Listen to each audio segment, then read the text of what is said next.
When I was 9, I had a friend nobody else could see. Only once did I describe her to my brother.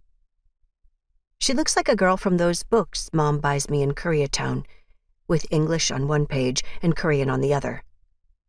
This girl has a braid tied with red ribbon like the ones in the pictures, but she only wears her underdress, not a hanbok. Or maybe she crawled out of the TV from one of the Korean history dramas Dad likes to watch, but she left her silk dresses behind. Chris called my friend imaginary, saying, "Are you a little too old for that?" I didn't mention her to him again. I knew my friend wasn't real, but she was still somehow true. When the same old Korean voices screamed through the wall at night, she'd appear in my bed beside me, her finger to her lips. When all I saw were her eyes staring into mine, I couldn't hear the shouting or sobbing on the other side. She was also my secret, which made her something that could easily disappear, like the girl across the street who had to suddenly move back to Korea because her parents didn't have the right papers, or, as my dad said, were too stupid or too poor to buy the right ones. Or my neighbor Ricky, who moved back to Mexico City because his dad couldn't be a doctor here.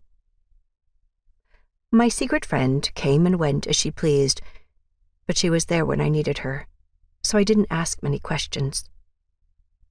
If you poke at something too much, it'll fall apart or get taken away by men in uniforms who aren't even cops but act like they're so much more.